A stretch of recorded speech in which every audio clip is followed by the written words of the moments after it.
Alright guys, hope everyone's good. So today I wanted to just kind of shoot a quick video. I've had a lot of questions on why I never post any pictures of my pedal board, and do I use pedals, do I like pedals, that kind of thing. And I do like and use pedals.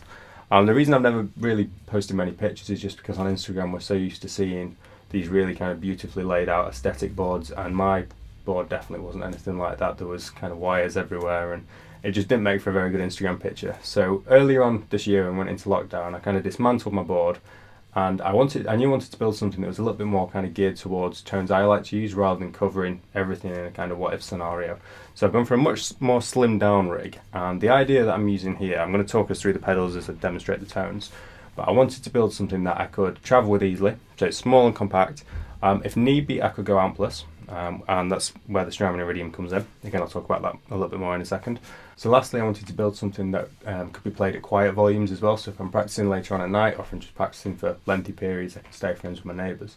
So I'm going to take us through some of the tones and just kind of walk us through the pedals. Obviously this isn't a kind of full rundown. If you are interested on the individual specs of any of the pedals, I'd check them out on YouTube because there's loads of videos kind of going through them all. This is more just to kind of demonstrate how I'm using this board and kind of the variety you can get out of a slimmed down board like this. Okay, so I'm going to take us through some of the tone settings that I geared this board around now. The first of which being a kind of utility clean tone. So I'm on the Fender voicing of the Iridium. Everything else is bypassed at the moment. In fact, I'll demonstrate that tone first. So that's our kind of starting tone. First thing I'm going to kick on is the compressor. This is the SP by Xotic. So we can hear it's just kind of fattening up the tone a little bit. The way I've got it dialed is to kind of mimic a clean boost as well as a compressor. So the compression settings, I've got the mini toggle on low out of high, medium and low. The volume is on about 10 or 11 o'clock, but the blend is about 10 or 11 o'clock, but the volume is about 2.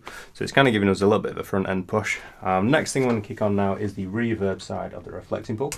So this is the whole level about a quarter of the way up. And the pick's just there to stop the flashing LED. From stressing out the little camera too much.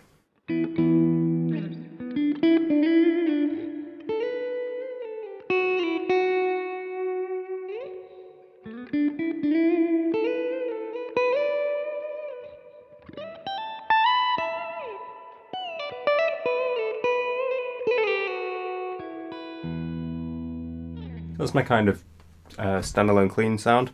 If I just dial up the level of the reverb now, I generally keep this on the same whole setting. That's my kind of favourite reverb voicing, and just alter the level. So I'm going to push the level up on the delay as well, activate that, and this will give us something a little bit more ambient now.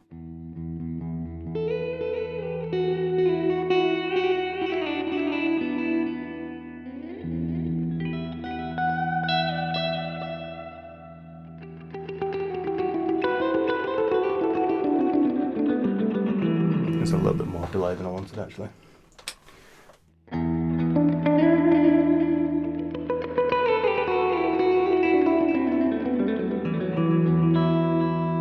That's my kind of ambient clean tone. So if I want something really, really clean, I'll use the Fender. If I want something with a little bit more hair on it, I'll generally flick over to the Vox voicing, which is the chime on the Iridium. So I'm going to keep everything else the same. So still going for a kind of an ambient vibe, just with a little bit more, not grit, but a little bit more push on it.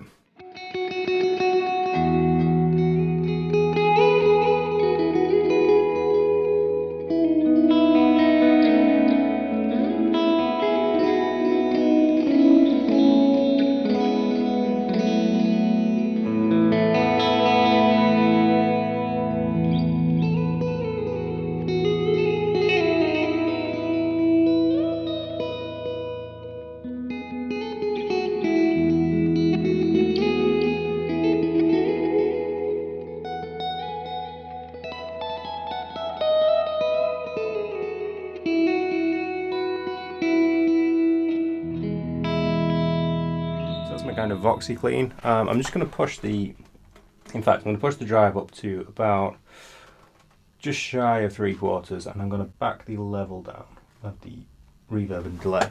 And this is a tone I really like to use for low gain leads, particularly with single coils or single coil style pickups.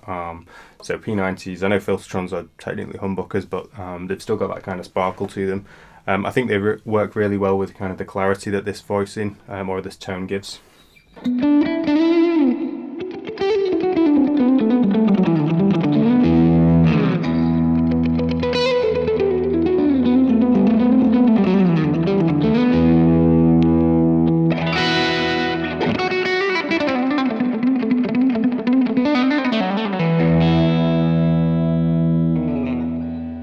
So there's that kind of that pushed kind of splatty single coil tone. That's one of my favourites, and it's generally what I'll practice with as well. It's quite an honest tone, so it's it doesn't do much to help or cover up mistakes, I guess. So in that sense, it's a good one to practice with because it tells us what we need to work on more. So next, I'm going to flick over to the Marshall side of things now, and for this, the main thing I want to demonstrate is if I push the room up, and I'm also going to push the level and the drive. And this to me is where Strymon really knocked it out of the park, because if I give us some AC/DC chords. Nice tune as well in a sec. That to me just sounds like there's a Marshall mic up in a live room somewhere, and I really think Strymon have done an excellent job of hitting the nail on the head with that one. So I'll just tune up a sec. There we go. That's why the tuner's on there. Something I think is really cool with this, I'd probably use this tone for like a double tracked rhythm part.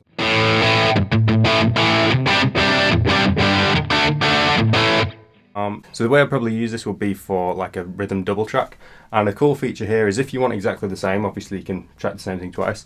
If you want a slight variation to kind of, I guess, just spread the mix a little bit more and have something varying on the left and right, you could quite easily just change cab and maybe change the drive by that much. And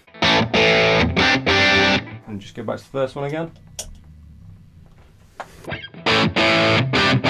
And that'd be enough just to kind of give us a really wide kind of stereo image on that one.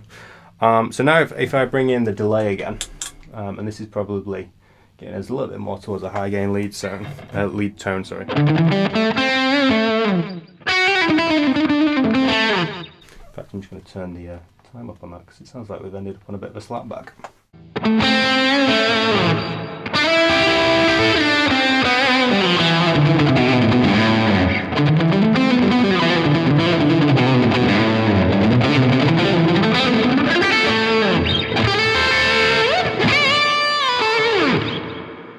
To be honest, I don't generally go much higher gain than that, but as we've got it, let's try with the Tubescreamer on.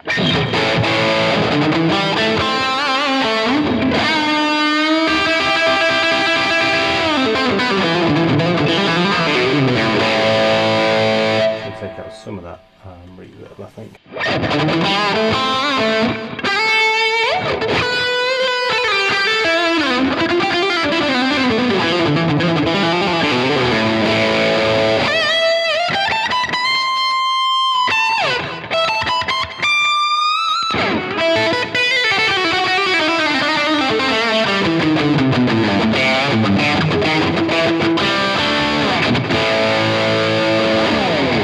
So that's our kind of really high gain tone.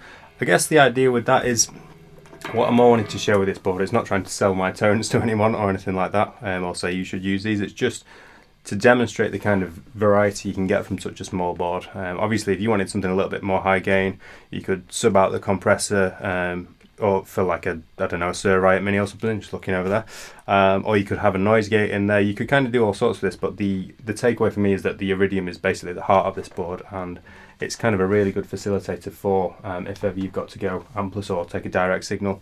And it's just a handy kind of practice tool. At the minute I've not had to turn any amps on or anything like that. It's the only volume is coming through my speakers, so I can keep that nice and quiet, stay friends with my neighbours. So yeah, I'm really enjoyed using this board. I'm definitely not going to stop using amps, but maybe in the middle of the night it means I can do a little bit more practicing. If you enjoyed the video, please do click like and subscribe, and if you've got any questions, let me know in the comment section. As always, big thank you for watching, and I will see you in the next video.